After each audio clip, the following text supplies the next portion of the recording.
Hello students, आपका अपना YouTube channel Indian education में मैं आलोक मिश्रा आप सभी का बहुत बहुत स्वागत करता हूं। जैसा कि मैंने पिछले क्लास में आपको बताया था कि गुर्जर प्रतिहार वंश के बारे में मैंने आपको जानकारी दी थी, जिसके संस्थापक नागभट्ट प्रथम होते हैं और उसमें जो महत्वपूर्ण जो शासक होते हैं वो होते हैं मिहिर भोज, जबकि उनका लास्ट का जो यानी कि सबसे जो अंतिम शासक होते हैं वो होते हैं यशपाल। तो ये सब जानकारी मैंने आपको कल जो फ्राइडे का मैंने क्लास लिया था उसमें मैंने आपको दिया था, और सैटरडे को मैंने करंट अफेयर का क्लास लिया था, जिसमें आपको पता ही है कि करंट अफेयर में बहुत जो बेसिक से टॉपिक होता है यानी कि उसको मैंने पूरा डीपली बताया था, और उस वीडियो को आप लोग ज़रूर देखे होंगे। तो आज मैं जो आपको पढ़ाने वाला हूँ वो है गढ़वाल या राठौड़ वंश, जो कहीं ना कहीं ये प्रतिहार वंश जो मैंने आपको बताया था, गुर्जर प्रतिहार वंश, जिसे प्रतिहार वंश भी कहते हैं या फिर गुर्जर वंश भी कहते हैं, उसको मैंने आपको बताया था। उसी को देखते हुए आज गढ़वाल या राठौड़ वंश मैं आपको पढ़ा रहा हूँ। मैं फिर से एक बार बोल देता हूँ कि मध्यकालीन भारतीय इतिहास अभी चल रहा है और ये 712 ईस्वी से लेकर 1707 ईस्वी तक के काल को मध्यकालीन भारतीय इतिहास कहते हैं, जिसमें हम लोग पढ़ रहे हैं राजपूत काल। इसके पहले हम लोग ने भारत पर अरबों का आक्रमण, भारत पर तुर्कों का आक्रमण पढ़ा था, और इसी के बीच में जब भारत पर अरबों का आक्रमण और तुर्कों का आक्रमण होता है तो उसी के बीच में भारत में जो शासन कर रहे राजा होते हैं, शासक होते हैं, वो राजपूत होते हैं। लेकिन सबसे बड़ी इसमें इन राजपूत शासक में ये खराबी थी कि ये अपने वंश के साथ ही समझौता करते थे, लेकिन जो अपने वंश के नहीं होते थे उससे हमेशा लड़ाई झगड़ा होते रहता था, जिससे इनका साम्राज्य कमज़ोर होते गया और बाहर के जो तुर्क और अरब आए वो इस पर आक्रमण करते चले गए और अपने अधिकार में ले लिए। तो आज इस टॉपिक को स्टार्ट करते हुए मैं गढ़वाल या राठौड़ वंश को आपके सामने समझाने का प्रयास कर रहा हूँ। इसमें खास करके जो प्रमुख शासक हुए, जहाँ से क्वेश्चंस पूछे जाते हैं, मैं वो सब आपको बताऊँगा। जैसे देखिए, गढ़वाल साम्राज्य जो था वो गढ़वाल साम्राज्य के पतन के पश्चात, यानी कि प्रतिहार साम्राज्य के पतन के पश्चात जो था, अभी मैंने जैसा कि आपको बताया कि इसके पहले प्रतिहार वंश पढ़ाया था, तो प्रतिहार वंश के ख़त्म होने के बाद यानी उसका पतन होने के पश्चात कन्नौज था बनारस में जिस राजवंश का शासन स्थापित हुआ वह गढ़वाल वंश कहलाता है। यानी कि जब प्रतिहार वंश का पतन हुआ तो उसके बाद बनारस और कन्नौज में गढ़वाल वंश आया, जिसको राठौड़ वंश भी कह सकते हैं, उसका उदय हुआ, और इसी वंश को हम लोग क्या कहते हैं, गढ़वाल वंश कहते हैं। तो जो नया वंश हुआ, यानी कि अर्थात ये हुआ कि जब प्रतिहार वंश या गुर्जर वंश का पतन हुआ तो एक नए शासक या एक नए वंश का उदय हुआ, और वो वंश राठौड़ वंश या फिर गढ़वाल वंश कहलाया। देखिए, गढ़वाल वंश की जो राजधानी थी वो वाराणसी थी। वाराणसी में कहाँ, नरेश थी। तो हम कह सकते हैं कि गढ़वाल वंश की राजधानी वाराणसी थी, लेकिन वाराणसी उसको कह सकते हैं, पहले काशी थी, और काशी भी अलग है, तो काशी में थी, और इसीलिए गढ़वाल वंश से राठौड़ वंश को काशी नरेश के रूप में भी जाना जाता है। तो वाराणसी जो है वो एक काशी जो है, काशी के पूरब में वाराणसी है, इसे याद रखिएगा। तो गढ़वाल वंश की राजधानी कहाँ थी, वाराणसी थी, जो काशी में थी। अब देखिए, जो प्रमुख शासक हुए, हालांकि एक चीज़ और इसमें बताना चाहता हूँ मैं, गढ़वाल वंश या राठौड़ वंश का कोई भी सबूत नहीं है, इस तरह से कहीं लिखित प्रमाण नहीं है, कुछ अभिलेख हैं, जिस अभिलेख के माध्यम से ये सब जानकारी प्राप्त हुई है। जहाँ से क्वेश्चन अभिलेख से भी आते हैं, मैंने अभिलेख को यहाँ पर लिख दिया है, इस वंश के प्रमुख लेख, जहाँ से इस चीज़ का सबूत मिलता है, गढ़वाल वंश कहीं से पढ़ने को मिलता है, तो इसका कोई साक्ष्य प्रमाण नहीं है। चलिए, तो अभी हम पहले पढ़ते हैं कि गढ़वाल वंश या राठौड़ वंश के प्रमुख शासक कौन कौन थे। तो इसमें जो पहले जो आते हैं वो चंद्रदेव थे, और चंद्रदेव 1080 ईस्वी से लेकर 1100 ईस्वी तक शासन करते हैं। कहाँ? काशी में करते हैं। तो चंद्रदेव 1080 से लेकर 1100 ईस्वी तक शासन करते हैं। तो ये जो सबसे पहले तो चंद्रदेव थे इस वंश के, गढ़वाल या राठौड़ वंश के क्या थे? संस्थापक थे। तो क्वेश्चन अगर आएगा कि गढ़वाल वंश या राठौड़ वंश के संस्थापक कौन थे, तो कौन थे? चंद्रदेव थे। इसने महमूद गजनवी की अनुपस्थिति में राष्ट्रकूट राजा गोपाल को हराया था। तो आपको हम जब पढ़ाए थे, आप मेरा पिछला वीडियो जरूर देखिएगा, क्योंकि मैं जो भी पढ़ा रहा हूँ आपको सीक्वेंस से पढ़ा रहा हूँ। तो उस चीज़ को आप उस पिछले मैंने जो क्लास लिया था उस क्लास को आप अच्छे से गौर से देखिएगा। तो मैंने महमूद गजनवी के बारे में आपको पढ़ाया था। और महमूद गजनवी जब भारत पर आक्रमण करता है तो वो उसका जो पहला आक्रमण 1000 ईस्वी में होता है वो गोपाल के विरुद्ध होता है, जो सिंध पर राज कर रहा होता है। तो सिंध पर जब राज कर रहा था गोपाल, तो उसको हराया कौन? सबसे पहले महमूद गजनवी ने। और महमूद गजनवी तो 1000 में आया, लेकिन 1080 ईस्वी में, यानी उसके बाद का जो काल उसके पहले का था, तो इसमें क्या किया कि महमूद गजनवी की अनुपस्थिति में, जब उस समय महमूद गजनवी वहाँ पर नहीं था, तो उसके अनुपस्थिति में राष्ट्रकूट राजा गोपाल को हराया था। कौन? चंद्रदेव ने हराया था। और इसने तरुच दंड नामक मुस्लिमों पर कर लगाया था। देखिए इसने एक क्या लगाया था? तरुच दंड एक कर लगाया था। जिस तरह से हम लोग पढ़े थे कि सबसे पहले भारत पर अरबों का आक्रमण हुआ और वो मोहम्मद बिन कासिम था, उसने यहाँ के हिंदुओं पर या यहाँ के गैर मुस्लिमों पर जजिया कर लगाया था। इसके बारे में मैंने आपको जानकारी दे दी थी।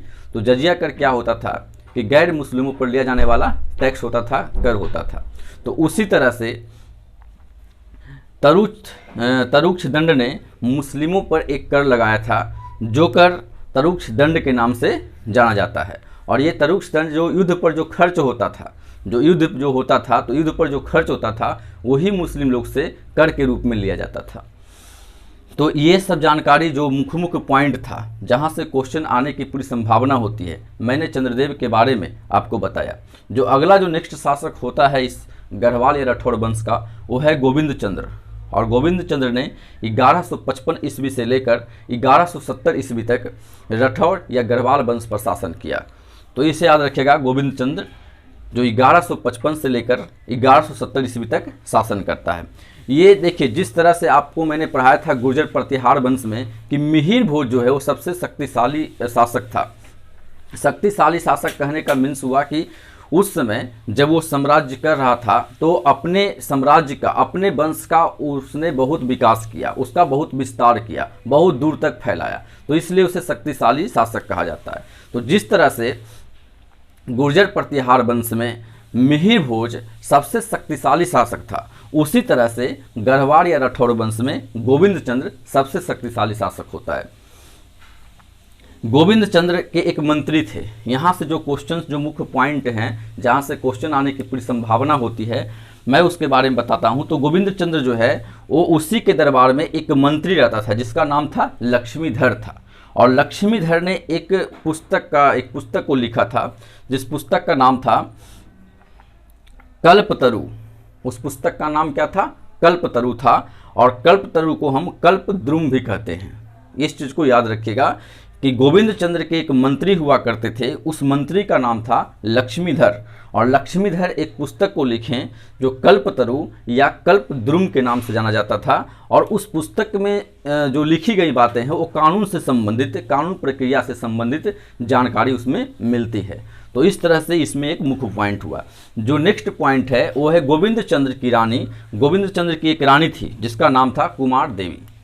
और कुमार देवी को अगर देखा जाए तो उन्होंने सारनाथ में धर्मचक्र जिन विहार बनवाई थी। धर्मचक्र जिन विहार सारनाथ में। देखिए सारनाथ में अशोक स्तंभ तो आपको पता ही है, लेकिन एक चीज़ ये पॉइंट बनता है कि गोविंद चंद्र की रानी जो थी कुमार देवी थी। और कुमार देवी ने क्या सारनाथ में बनाई थी? तो धर्मचक्र जिन विहार बनवाई थी। इस चीज़ को आप याद रखिएगा। उसके बाद देखिए जो इसका अगला शासक जो हुआ ये जयचंद था, जो 1170 ईस्वी से लेकर 1193 ईस्वी तक इसने राठौड़ या गढ़वाल वंश में शासन किया था। तो इसका जो लास्ट अगर कह सकते हैं शक्तिशाली शासक जो जयचंद ही था, या अंतिम शासक इस गढ़वाल या राठौर वंश का अंतिम शासक ही कौन था? जयचंद था, जो 1170 ईस्वी से लेकर 1193 ईस्वी तक राठौर या गढ़वाल वंश पर शासन करता है। यह गढ़वाल राठौर वंश का अंतिम शासक, इसकी बेटी का नाम संयोगिता था। ये मैंने आपको जब बता रहा था, मोहम्मद गौरी को बता रहा था 1191 ईस्वी में तराइन का प्रथम युद्ध होता है और 1192 में तराइन का दूसरा युद्ध होता है, मैंने आपको बताया था। तो उस समय मैंने इसका जिक्र थोड़ा सा आपको किया था कि पृथ्वीराज चौहान जो थर्ड होते हैं, तीसरे होते हैं, वो क्या करते हैं कि जयचंद की बेटी होती है संयोगिता और उसको अपहरण कर, हालांकि उनकी बेटी राजी होती है क्योंकि दोनों में प्रेम विवाह हुआ था, तो उसका अपहरण कर पृथ्वीराज चौहान शादी करते हैं, जिससे जो गढ़वाल वंश का जो शासक था जयचंद, आपको देखी नहीं, जयचंद गढ़वाल वंश का शासक था, तो ये गढ़वाल वंश राठौर वंश का शासक था। वो क्या करता है कि इससे नाराज काफ़ी नज़र होता है, और जब युद्ध होता है, तराइन का युद्ध होता है, तो उसमें पूरी तरह से उसका साथ देता है जयचंद, साथ देता है किसका? मोहम्मद गौरी का साथ देता है, जिसके कारण क्या होता है कि पृथ्वीराज चौहान की हार हो जाती है। लेकिन मोहम्मद गौरी हालांकि जयचंद को भी नहीं छोड़ता है और 1194 इसमें चंदावर का युद्ध होता है और उसमें जयचंद मारा जाता है। तो ये इसमें एक महत्वपूर्ण बिंदु था जिसको मैंने आपको बताया। तो जयचंद की हत्या 1194 ईस्वी में चंदावर के युद्ध में मोहम्मद गौरी के द्वारा किया जाता है, उसे मारा जाता है। तो गढ़वाल या राठौर वंश का इतिहास मुख्यतः हम अभिलेख या साहित्य से करते हैं। जैसा कि मैंने अभी आपको बताया कि ये सारी बातें गढ़वाल वंश या राठौर वंश की जो जितनी भी सारी बातें हैं वो एक काल्पनिक हैं, और ये जो जहाँ कहीं से भी इसके साक्ष्य मिलते हैं अभिलेख से लिखे हुए, तो उसके आधार पर उस चीज़ को लिखा गया, इसके वंश के बारे में लिखा गया है। तो इस वंश के प्रमुख जो लेख थे, जहाँ जहाँ से प्राप्त हुए थे, किसके बारे में लेख लिखा हुआ है, उसको मैंने यहाँ पर मेंशन किया है, ताकि एग्जाम में अगर कहीं इस लेख के बारे में जिक्र किया जाए तो आप उससे परेशान ना हो, बल्कि एक अच्छे तरीके से उसका आप आंसर दे सकें। तो देखिए, चंद्रदेव का एक चंद्रावली अभिलेख है जो वाराणसी के दानपत्र से मिलता है। तो चंद्रदेव का याद रखिएगा चंद्रावली अभिलेख, और दूसरा जो है वो मदन पाल के राहन तथा बसही अभिलेख। ये अभी देखिए, आपको मैंने राहन और बसही अभिलेख में जो मदन पाल के बारे में बात किया गया है, और मदन पाल के बारे में थोड़ा सा जिक्र, क्योंकि यहाँ से क्वेश्चन पूछे नहीं जाते हैं, तो मैं थोड़ा सा जिक्र आपको जरूर करूँगा मदन पाल के बारे में। तो मदन पाल जो है वो एक्चुअली में चंद्रदेव का बेटा रहता है मदन पाल, लेकिन वो क्या रहता है, बहुत ही कमज़ोर, बहुत ही निर्बल शासक रहता है, इसलिए उसकी यहाँ पर कोई ज़रूरत नहीं पड़ी। तो चंद्रदेव का चंद्रावली वाराणसी की दानपत्र से मिलता है, याद रखिएगा, और मदन पाल के राहन तथा बसही अभिलेख से मिलता है। जबकि गोविंद चंद्र का लाड़ देवरिया से प्राप्त अभिलेख, यानी कि लाड़ या देवरिया से जो प्राप्त अभिलेख है उसमें गोविंद चंद्र के बारे में वर्णन किया गया है। और इसी में गोविंद चंद्र का एक और वर्णन किया गया है जो वाराणसी तथा मौली के ताम्र पत्राभिलेख से मिलता है, यानी कि वाराणसी तथा मौली के ताम्र पत्राभिलेख से क्या मिलता है, गोविंद चंद्र का अभिलेख मिलता है। तो ये चार याद रखिएगा। और एक लास्ट जो अभिलेख मिला था वो मिला था कुमार देवी का सारनाथ अभिलेख। कुमार देवी अभी तुरंत मैंने आपको बताया था कुमार देवी कौन था। तो कुमार देवी गोविंद चंद्र का रानी था, गोविंद चंद्र का, जिसने क्या किया था, उसने क्या था, कुमार देवी सारनाथ में धर्मचक्र जीन विहार बनवाई थी। उसी का जो वर्णन मिलता है कुमार देवी का, वो सारनाथ अभिलेख से मिलता है। तो ये सब सारी बातें जो मैंने बताई वो इस वंश के प्रमुख लेख से संबंधित है। जो भी मैंने आपको बताया वो इसके प्रमुख अभिलेख से संबंधित था, और इसे आप ध्यान में रखिएगा। अब थोड़ा सा मैंने यहाँ पर देखिए एक इस तरह से मैंने इसे लिखा है ताकि आपको इसके शासक के बारे में, जो गढ़वाल या राठौर वंश होता है उसके शासक के बारे में आपको याद करने में आसानी हो जाएगी। हालांकि मैंने इसमें ईस्वी सन नहीं लिखा है, आप यहाँ पर मैंने पूरा लिखा है, तो इसको आप इसमें मेंशन कर सकते हैं और अपने समझने के लिए इसे आप कॉपी में उतार कर बढ़िया से लिख सकते हैं। तो देखिए, सबसे पहले जो राठौर या गढ़वाल वंश का जो शासक बना वो था चंद्रदेव। तो कौन था, चंद्रदेव था। और चंद्रदेव जो था वो सिर्फ वहाँ का शासक नहीं था, काशी नरेश के रूप में वो शासक बना, और उसने बहुत सारे उपाधि धारण किए थे। हालांकि उपाधि से क्वेश्चन पूछे जाते हैं और उपाधि को ध्यान में रखना बहुत ज़रूरी है। तो उपाधि से जो भी उसके उपाधि थे वो 3 उपाधि उन्होंने लिया था। एक परमेश्वर का उपाधि लिया था उसने, काशी नरेश के रूप में उसने परमेश्वर का उपाधि लिया था। कौन, चंद्रदेव ने लिया था। दूसरा लिया था परम भट्टारक, परम भट्टारक को उपाधि लिया था। और तीसरा महाराजा धीराज की उपाधि लिया था। तो ये 3 उपाधियां चंद्रदेव ने लिया था, जो गढ़वाल या राठौर वंश का संस्थापक होता है और काशी में उसकी राजधानी होती है, काशी नरेश के रूप में जाना जाता है। तो ये 3 बातें, चंद्रदेव, परमेश्वर, परम भट्टारक, महाराजा धीराज। इसके बाद इसी का बेटा मदन पाल होता है, जिसके बारे में अभी मैंने जिक्र किया था कि वो एक निर्बल शासक होता है। उसमें इतना साहस नहीं होता है कि वो तुर्कों के खिलाफ लड़ सके, और ऐसा कुछ इतिहासकार मानते हैं कि इसे बंदी बना लिया था तुर्कों ने। लेकिन इसी का बेटा गोविंद चंद्र जो होता है वो बहुत संघर्ष के बाद अपने पिता मदन पाल को छुड़वाता है। तो ये बातें थी। उसके बाद गोविंद चंद्र का जो उत्तराधिकारी होता है, उसका जो बेटा होता है वो विजय चंद्र होता है। हालांकि विजय चंद्र भी उतना कुछ इसमें खास रहता नहीं है। मैंने आपको ही बताया कि जो इसमें सबसे शक्तिशाली शासक होता है वो गोविंद चंद्र होता है, और उसी ने तुर्कों के खिलाफ लड़ाई कर मदन पाल को अपने तुर्कों के कब्जे से छुड़वाता है। उसका बेटा विजय चंद्र, और विजय चंद्र के बाद जयचंद्र होता है, और ये लास्ट शासक होता है गढ़वाल या राठौर वंश का। तो इस तरह से मैंने आपको हर चीज़ को बताया। इसका मैंने अच्छे से 1-2 बार करके बताया ताकि आपको ये पूरी याद हो जाए। मैं एक बार फिर से इसको बता देना चाहता हूँ। देखिए, मैं हालांकि आप और जितना वीडियो देखिएगा कहीं भी यूट्यूब पर, तो आपको इसका अलग अलग कहीं नहीं मिलेगा। एक साथ एक टीचर के द्वारा आपको अलग अलग सिर्फ राजपूत काल में 3-4 गो या 10 गो या 4-5 जो भी आपको वंश है वो सब एक में ही दे दिया जाएगा। लेकिन मैंने आपको हर वंश का अलग अलग क्लास मैंने लिया है। ऐसा मैंने इसलिए किया है कि आपको समझने में आसानी होगी। और ये इतिहास देखिए बहुत इजी है, बस आप इसे समझिए। अगर मैं तुर्क पढ़ाता हूँ या मैं भारत पर अरबों का आक्रमण पढ़ाता हूँ तो एक अलग मैटर है। अलग मैटर इसलिए है कि ये सब मैंने जो पढ़ा रहा हूँ, जो राजपूत काल, एक्चुअली में जब भारत में जब विदेशियों का आक्रमण होता है तो उस समय यहाँ राज कर रहे होते राजपूत काल, इसलिए इसे जानना जरूरी है।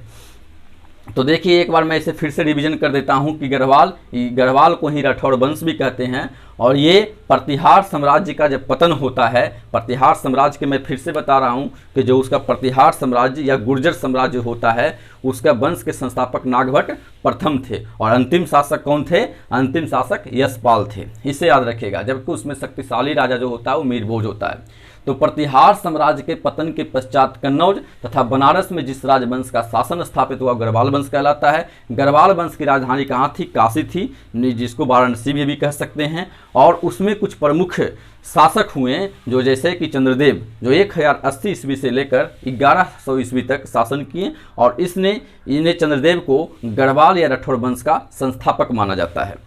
इसने महमूद गजनवी के अनुपस्थिति में राष्ट्रकूट राजा गोपाल को हराया। जबकि इसने क्या किया? एक और बहुत बड़ा काम किया, तरुच दंड लगाया जो गैर हिंदुओं पर होता था, तरुच दंड। और उसका यूज क्या होता था? युद्ध में जो खर्च आता था उस पर इसका यूज किया जाता था, उस पर उसका खर्च किया जाता था। उसके बाद इसका सबसे शक्तिशाली राजा जो गढ़वाल या राठौर वंश का था वो था गोविंद चंद्र, जिन्होंने 1155 ईस्वी से लेकर 1170 ईस्वी तक शासन किया। और इसके जो प्रमुख कार्य थे वो थे गोविंद चंद्र, जिसका एक मंत्री था, उसका नाम लक्ष्मीधर था। और वो एक पुस्तक का लिखता है जिसका कल्पतरु नाम होता है, जिसे कल्पद्रुम भी कहते हैं। ये कानून प्रक्रिया पर एक किताब लिखा गया है। और गोविंद चंद्र की रानी कुमार देवी थी जो सारनाथ में क्या बनवाती है? धर्म चक्र जिन विहार बनवाती है। इस बात को याद रखिएगा। देखिए, जयचंद्र उसके बाद शासक बनता है 1170 से लेकर 1193 ईस्वी तक। और यह गढ़वाल या राठौर वंश का अंतिम शासक था। इसकी बेटी का नाम संगीता था, याद रखिएगा। जयचंद्र की मृत्यु 1194 ईस्वी में होती है। चंदावर के युद्ध में मोहम्मद गोरी के द्वारा ये मारा जाता है। इसके कुछ अभिलेख हैं, इसके कुछ प्रमुख अभिलेख हैं किसके? गढ़वाल वंश के। तो याद रखिएगा, जैसे चंद्रदेव का चंद्रावली वाराणसी दानपत्र से इसका अभिलेख चंद्रदेव के बारे में मिलता है। जबकि राहन तथा बसही अभिलेख मदन पाल से संबंधित मिलता है। लाड़ जो देवरिया से प्राप्त अभिलेख है वो गोविंद चंद्र से संबंधित मिलता है। जबकि गोविंद चंद्र से ही वाराणसी तथा मौली के ताम्र अभिलेख से मिलता है। और कुमार देवी का जो जिक्र किया गया है वो सारनाथ अभिलेख से मिलता है। जबकि मैंने यहाँ पर कुछ पॉइंट लिख दिए कि चंद्रदेव इसका संस्थापक था। और मैं यहाँ पर फिर से एक बार लिख देता हूँ, आप थोड़ा सा इसे लिखिएगा। देखिए, चंद्रदेव क्या था? चंद्रदेव था संस्थापक था। इसे थोड़ा सा ध्यान रखिएगा, ये संस्थापक था चंद्रदेव। और इससे परमेश्वर परम भट्टारक महाधिराज की उपाधि धारण की थी। चंद्रदेव का ही बेटा मदन पाल होता है, उसी का फिर मदन पाल का बेटा गोविंद चंद्र होता है और गोविंद चंद्र का बेटा विजय पाल होता है, उसके बाद जयचंद्र। गोविंद चंद्र इस शासक का सबसे शक्तिशाली या महान कहिए शासक होता है। तो इस तरह से मैंने आज मध्यकालीन भारतीय इतिहास में राजपूत काल में गढ़वाल या राठौड़ वंश को समाप्त किया। और इसे आप ठीक अच्छे तरीके से देखिएगा, क्योंकि मैंने जो भी पॉइंट लिखा है वो सटीक लिखा है। क्योंकि इससे अगर देखा जाए तो ये सबसे ज़्यादा क्वेश्चन आता नहीं है, लेकिन जो भी क्वेश्चन जहाँ से आने की संभावना होती है, जो पूछे गए हैं क्वेश्चन हैं, मैं वो सबको सारा यहाँ पर मेंशन कर दिया हूँ, लिख दिया हूँ। आप सही तरीके से इसे लिखिएगा और इसे फिर कॉपी पर लिखकर सही से फिर इसे पढ़ते रहिएगा। मेरा वीडियो पूरा देखिए, जो पिछले वीडियो आप लोग नहीं देखे हैं उस वीडियो को जरूर देखिएगा, क्योंकि वहाँ पर मैंने जो भी बातें बताई है वो इससे रिलेटेड कहीं ना कहीं है, ताकि आपको समझने में बहुत आसानी होगी। और आप जब उसको इसके बाद जब आप कुछ भी पढ़िएगा तो आपको अच्छे तरीके से समझ में आएगा। तो अगर मेरा वीडियो अच्छा लगे तो आप लाइक, सब्सक्राइब और शेयर जरूर कीजिएगा। जय हिंद बच्चों।